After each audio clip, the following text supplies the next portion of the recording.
But can I ask another question? It's my second Angela question. Mhm. What do you guys think about the representation of the NHS workers who are on the front line? It's non-existent. It doesn't really surprise me. It's the UK. It's the UK. That's not. I What do don't. you mean? What do you mean? I expect them to behave the way they behave. People came to this country from the Caribbean and Africa, and they work largely in the NHS, but we don't see any images of that. That's what's very hard to not show anyone. That's not white. So you're saying you're not surprised at what? You're not surprised that they're not highlighting people of diverse backgrounds because. Not surprised, but it's a lot of work to ignore. Because I said this to Steph the other day. I've never in my entire life had a doctor who was white in my life. Oh, really? Never. Yeah. You grew up in Birmingham. I grew up in Manchester and London. All my doctors, dentists, all of them they were Asian. Okay, so a lot of my doctors were white. How can I see a picture of the NHS and not see anyone that isn't white? How? I've never had a black doctor actually. I had one I don't know, doctor, but that was because I had to go into A&E, and she was just like, "Listen, let me just level with you." Like, yeah, you can't go home. If it had been a white doctor, I'd have been like, "Oh, I'm going home." She was just like, "Nah, you have to stay in." But that's the only time I've had a black doctor. Lyndon, what do you think about the portrayal of NHS workers on the front line who've died? Same promotional effort to show the NHS is a white thing. Yeah, I think I was quite embarrassed because I didn't realise how many people of a BAME background in the NHS had died. And that's because of, I guess, what I was choosing to allow, what I was choosing to read and choosing to watch. And then when I did some research, when I could verify it for myself, I realised actually it's out of control. And this lady, Candice Braithwaite, wrote a really interesting article about it. And basically she was saying, you know what, like Lyndon was saying, it should come as no surprise to us. If black women are 5 times more likely to die giving in childbirth, why are we surprised that BAME workers or black British people are more likely to die when it comes to working for the NHS? And I spoke to, and that was actually very heartbreaking, I think. Like, it just slapped me in my face. I have a lot of friends, as I think the both of you do. Lyndon, you have a close friend who's a doctor. Mm-hmm. I'm assuming he's on the front line. My cousins. There's a few of them. Which is like, the thing that's really sad is when you go to a hospital, you see how black people treat white people, and you see how black people treat black people, and that is the most eye-opening thing ever, because she's like, you recognize there is a difference in how you're treated. And she said, it hurts me when I'm watching other midwives give care to black women and they're not taking their complaints as seriously, and they're saying, you're fine, you're going to be fine.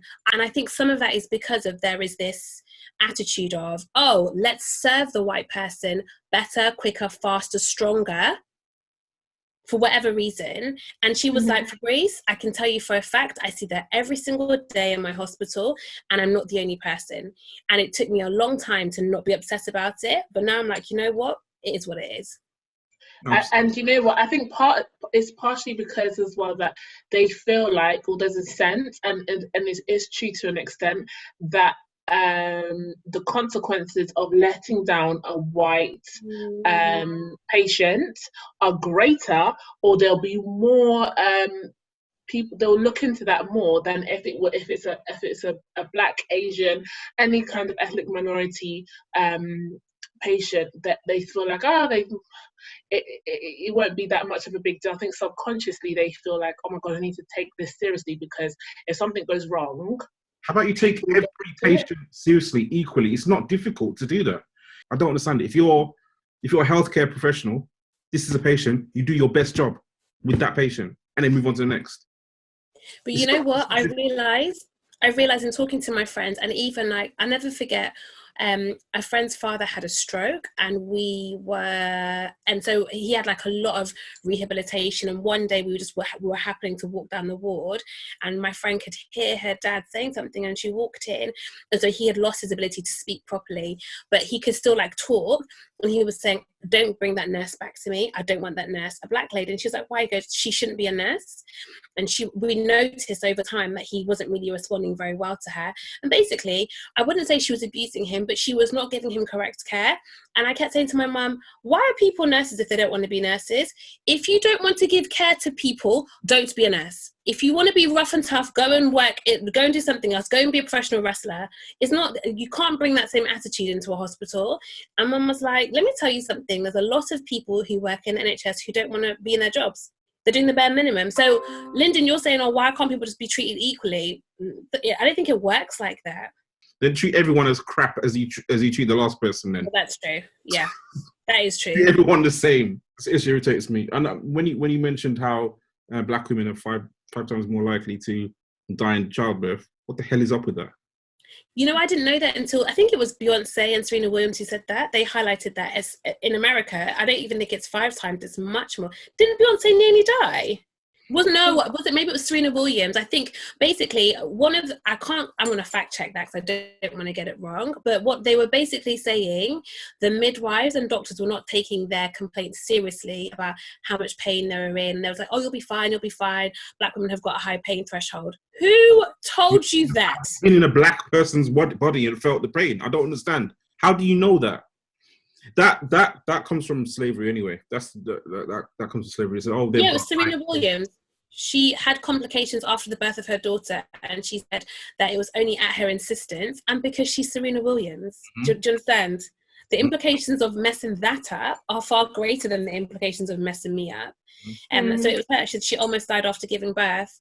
That's heartbreaking. And the fear as well. Like, I don't know.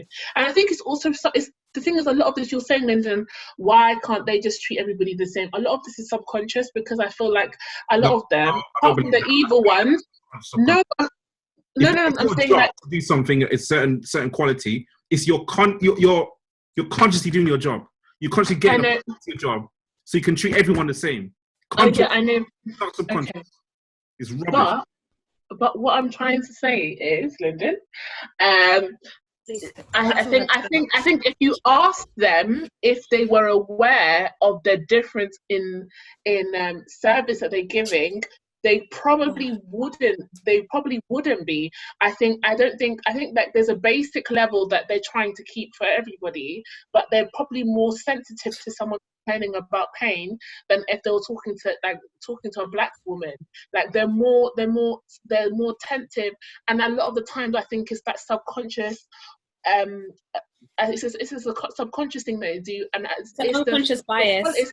It's a subconscious bias, and it's an effect of colonialism. Like it's been even in with black people when we speak, like even in service, like any kind of service or any kind of business that offers like customer service, like you'll find, like even when I go to Uganda or Rwanda, the way that they treat someone who's black that comes in is different to the way that they will treat a person who's white or doesn't look as if they're from there, even if they have a completely different accent from the West.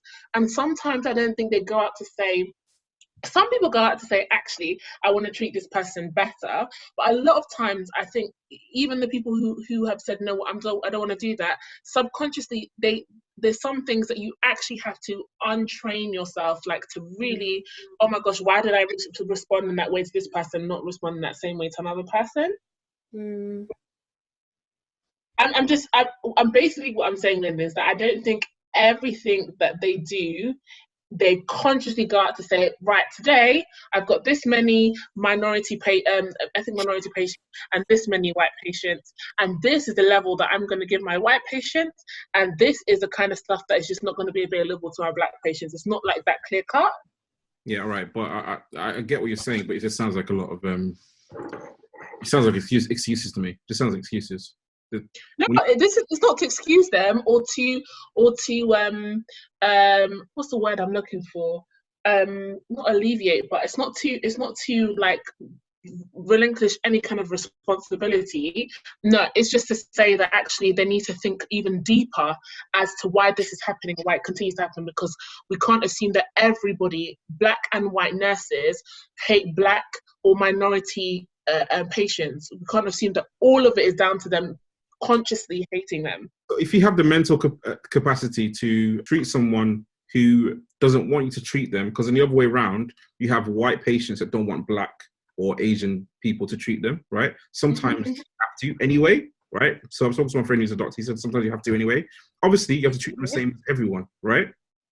If you have the mental capacity to do that, you should have the mental capacity to treat everyone the same as well. Can I play devil's advocate? I have a lot of friends when they were doing their training in very far-flung places of the UK, and they would be told to their face, I don't want you treating me. If you're the coloured doctor, I don't want to be treated, right? And like you said, Lyndon, you have to treat them anyway.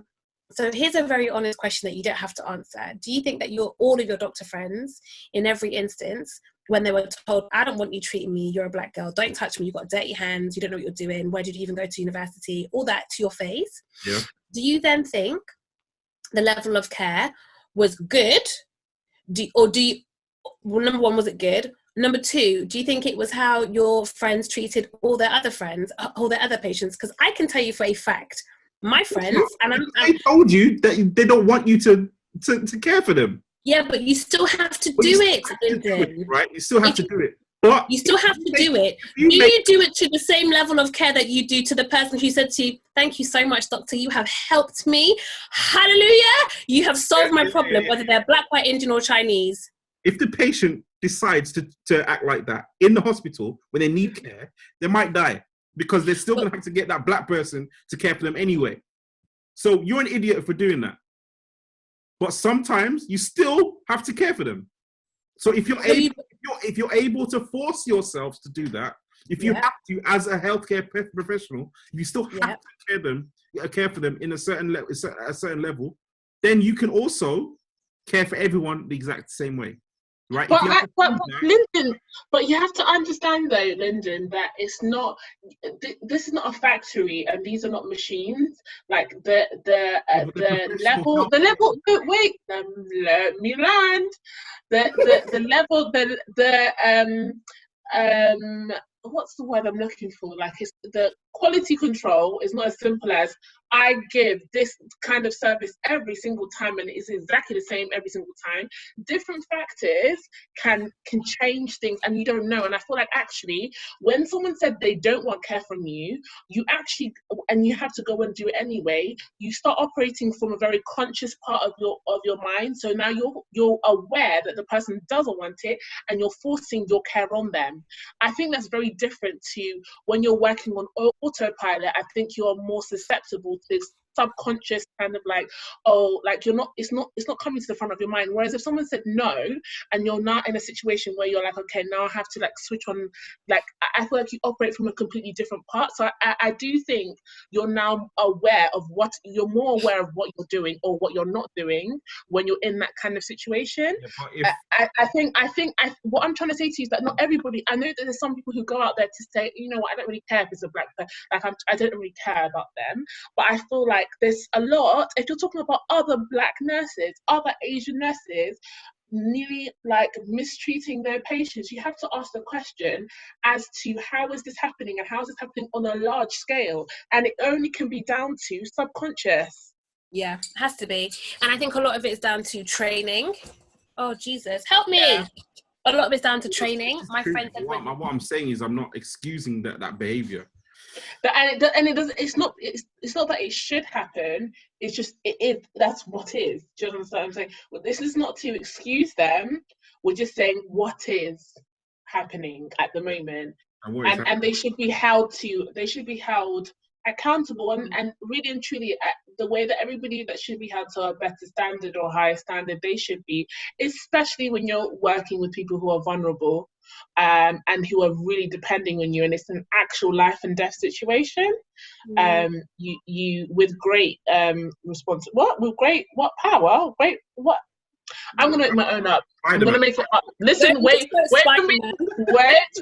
I'm making my own version to apply. I'm making my own version to apply to the situation.